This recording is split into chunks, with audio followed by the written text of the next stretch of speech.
Hello everyone, आपका अपने देसी गार्डन में स्वागत है। आज हम अपराजिता प्लांट के बारे में बात करेंगे। अपराजिता एक धार्मिक पौधा है। अपराजिता का मीनिंग है जिससे कोई नहीं जीत सकता, वह अपराजिता होती है।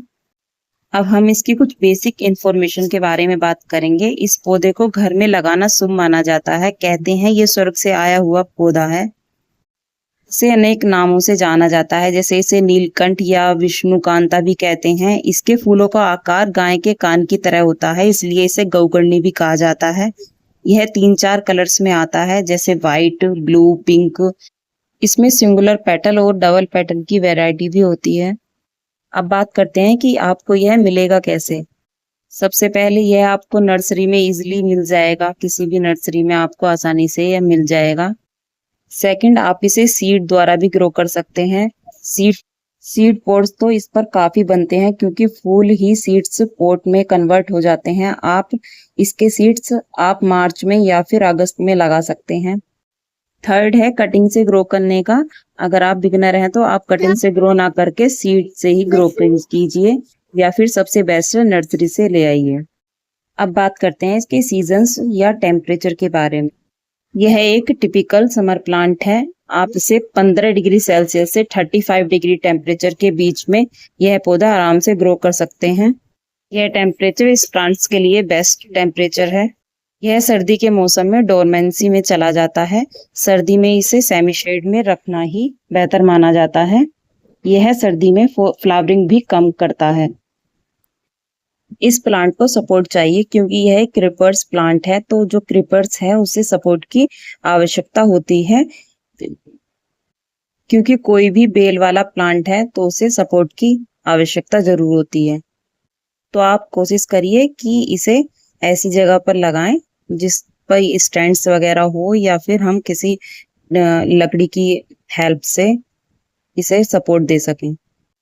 अब बात करते हैं इसके पॉट के साइज की। बात करते हैं कि हमें किस पॉट में इसे लगाना चाहिए।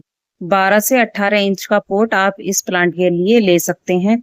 बेस्ट पॉट जो होता है मिट्टी का ही होता है, लेकिन आप इसे किसी भी पॉट्स में लगा सकते हैं, चाहे वो प्लास्टिक हो, चाहे वो सीमेंट का हो या मिट्टी का हो। आप किसी भी पॉट में इसे लगा सकते हैं, यह इजिली से ग्रो हो जाएगा। अब बात करते हैं इसकी सनलाइट के बारे में। इसे कम से कम 5 से 6 घंटे की धूप अवश्य चाहिए। कम धूप में यह चल तो जाएगा, लेकिन फ्लावरिंग नहीं करेगा।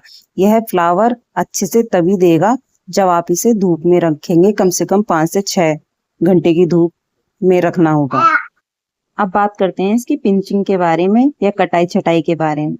वैसे तो इसकी पिंचिंग नहीं करनी चाहिए, लेकिन अगर आपका पॉट छोटा है और प्लांट फ्लावरिंग भी नहीं कर रहा है, फूल नहीं आ रहे हैं प्लांट्स पर, तो आप इसकी टिप पे से थोड़ी सी पिंचिंग कर सकते हैं।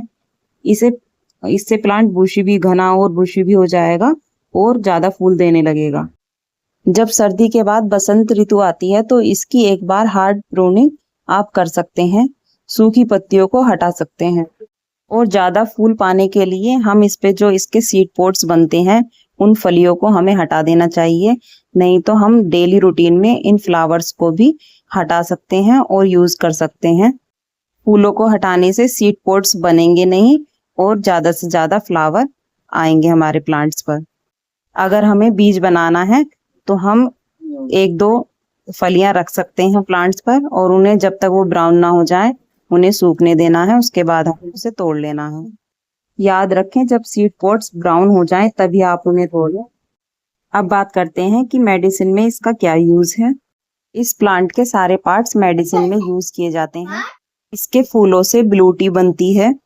फूलों को गर्म पानी में या फिर थोड़ी देर तक बॉईल करते हैं और फिर उसे यूज कर सकते हैं।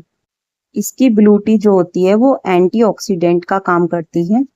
इसके फूलों में एंटीऑक्सीडेंट भरपूर मात्रा में पाया जाता है, और आयुर्वेद में इसका काफी महत्व है।